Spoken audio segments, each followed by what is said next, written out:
अस्सलाम वालेकुम दोस्तों, उम्मीद करता हूँ आप सभी लोग खैरियत से होंगे। जो लोग सऊदी अरब में रहते हैं उनका जो है एक कॉन्ट्रैक्ट होता है कीवा पे, सबका होता है। हमारे जो लोग भी कंपनी वगैरह में काम करते हैं तो उसको जो है कैंसिल आप कब कर सकते हैं, नहीं तो वो ऑटो रिन्यू होता है। ऑटो रिन्यू किन केसेस में हो जाएगा उसके बारे में अपडेट रहेगा। भिखारी लोगों पे एक एक्सपेरिमेंट किया गया है कि कितना वो लोग जो है कमा लेते हैं।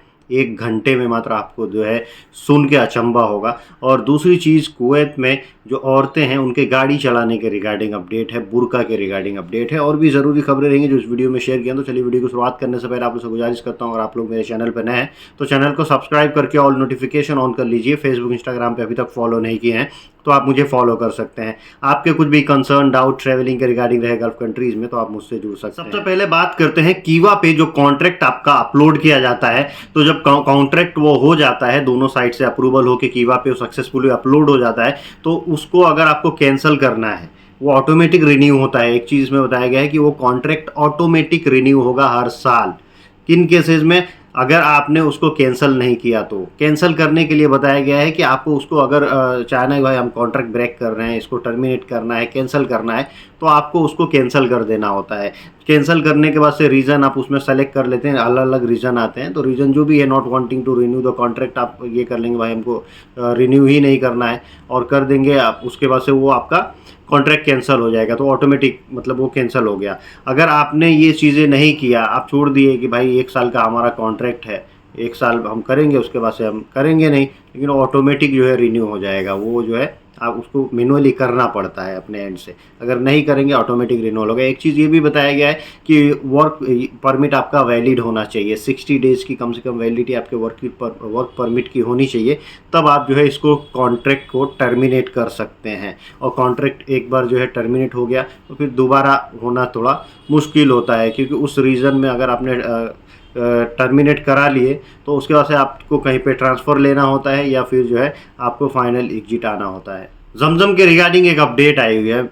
जो हॉली मास्क के जो भी इंतज़ामिया कमेटी है वहाँ की, सऊदी अरब की, उन्होंने लोगों से आग्रह किया है, अनुरोध किया है कि भाई हॉल यहाँ पे जितने भी हॉली मास्क, चाहे मस्जिद नबवी हो या मस्जिद हरम हो, वहाँ पे आपको जगह जगह कंटेनर देखने को मिलेंगे, बाजू में गिलास लगा रहता है, निकालिए और पानी पीजिए। जमजम का पानी एकदम फ्री। लोग जितना जाते हैं मैक्सिमम कोशिश करते हैं कि हम पिएँ, लेकिन अब उसको जो है थोड़ा वेस्ट भी किया जा रहा है, अबलूशन के लिए यूज़ किया जा रहा है, यानी नहाने धोने, कपड़ा खंगालने, कुल्ली उल्ली करने, इसके लिए लोग यूज़ कर ले रहे हैं जमजम के पानी का। ये बात हुआ है जब भी उनके तरफ से आग्रह किया गया है लोगों से कि आप इसका यूज़ खाली पीने के लिए कीजिए, बाकी उसको वेस्ट मत कीजिए। कभी कपड़ा धोने, खंगालने या कुल्ला करने, हाथ मुंह धोने, इसमें उसका यूज़ मत करिए। हाथ मुंह धोने में लोग ज़्यादा यूज़ करने लगते हैं कि यार इसकी बरकत वाली पानी है तो चलो मुंह भी धो लेते हैं, हाथ भी धो लेते हैं।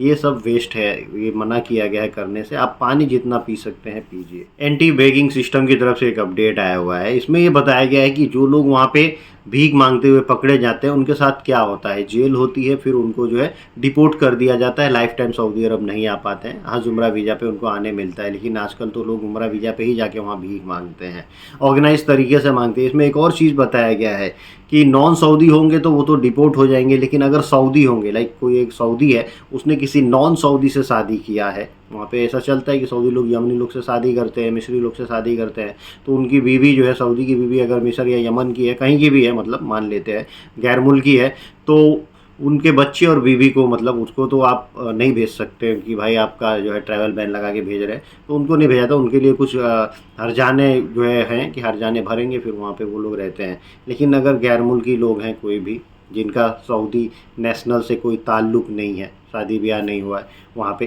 तो वो लोगों को सीधा डिपोर्ट किया जाता है और बैन लगा दिया जाता है। जिद्दा म्युनिसिपालिटी ने लगभग 1.4 टन यानी 1.5 टन के करीब आप कह सकते हैं मिठाइयाँ बरामद किया है। स्पॉइल्ड फूड मतलब वो खाने पीने के योग्य नहीं था, उसको डिस्ट्रॉय किया गया है।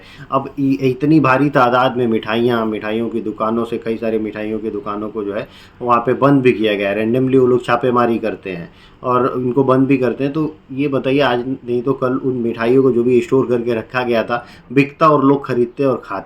लेकिन इनको सऊदी अरब में एक चीज़ ये है कि गुणवत्ता उसकी चेक की जाती है हमेशा कि भाई ये लोग हाइजीन मेंटेन कर रहे हैं कि नहीं, खाने योग्य चीज़ें हैं कि नहीं जो बेच रहे हैं। यहाँ तक कि वहाँ पे दाम वगैरह को भी हमेशा निर्धारित किया जाता है और दामों को भी चेक किया जाता है जाके कि कौन सा सामान कितना फिक्स कितना तक बेच सकते हैं और उसको कितने में बेचा जा रहा है रमज़ान के महीने में, ये सब भी जांच किया जाता है। तो ये काफ़ी अच्छी चीज़ है। और ऐसे अगर कोई भी प्रोडक्ट पाए जाते हैं खाने पीने के तो उसको डिस्ट्रॉय किया जाता है अगर वो खाने योग्य नहीं। अगली खबर है कुवैत से। कुवैत में गाड़ी चलाते समय औरतों को बुर्का पहनना है या नहीं पहनना है, इसके रिगार्डिंग वहाँ पे काफ़ी गहमा-गहमी चल रही है। बताया गया है कि कुवैत में अगर औरतें गाड़ी चला रही हैं तो उनको बुर्का नहीं पहनना है, मतलब चेहरा नहीं ढकना है, बेसिकली चेहरा उनका ओपन होना चाहिए। इसमें जो है कानून का हवाला दिया गया है कि 1984 में ही एक कानून बन गया था। और कानून क्यों बना था ये कि अगर औरतें गाड़ी चलाएंगी तो चेहरा नहीं ढकेंगी, क्योंकि उन कभी वो लोग ट्रैफिक वायलेशन कर देते हैं तो आदमी को पहचानना पड़ता है कि कौन औरत है। और कई बार औरतें जो है अपने लाइसेंस का भी मिसयूज़ करती हैं, उस पर फ़ोटो कोई और होता है, कुछ और यूज़ कर लिया करती थी। इन सब चीज़ को देखते हुए उन लोगों ने ये कहा कि भाई आपके लाइसेंस पे फ़ोटो रहता ही है, तो अगर औरतें गाड़ी चला रही हैं तो अच्छा यही है कि वो लोग जो है अपना चेहरा जो है खोल के रखें। अगर नहीं भी खोलती है तो वहाँ पे महिला पुलिसकर्मी भी अब तैनात है, जो लोग जो है अगर कभी कुछ ट्रैफिक एक्सीडेंट या कोई भी अनहोनी होता है जिसमें उनको ज़रूरत है कि भाई चेकिंग चल रही है, आपका चेहरा देखना है, तो वो लोग देख भी लेते हैं। लेकिन फ़िलहाल जो है एकदम मैंडेटरी नहीं रह गया है अब वहाँ पे कि बुर्का पहनना। अब तो धीरे धीरे मॉडर्नाइजेशन हो रहा है, तो सऊदी अरब में भी बुर्का पहनना नहीं, पहले तो गैर मुल्की औरतें सऊदी अरब में बुर्का पहनती थी, अब वहाँ की औरतें नहीं पहनती तो गैर मुल्की कहाँ से पहनेंगे। वैसे ही कुवैत में भी शायद हो जाएगा धीरे धीरे। सऊदी में भी औरतें गाड़ी चला रही हैं, कुवैत में भी औरतें गाड़ी चलाने का, औरतों का जो प्रचलन है वो वहाँ भी बढ़ रहा है।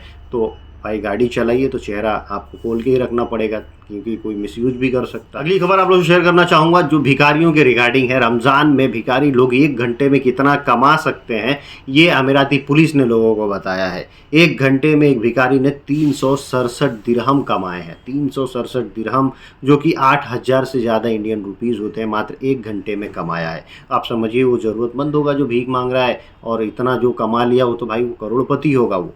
तो ये चीज़ जो की गई है अमीराती पुलिस के तरफ से किया गया है। अमीराती पुलिस का एक अफसर जो है भिखारी का भेष पहनता है, उसके भिखारी के भेष में आके और मस्जिदों के सामने जाके भीख मांगता है और उसका वीडियो बाकायदा सब शूट हो रहा है लोगों को जागरूक करने के लिए।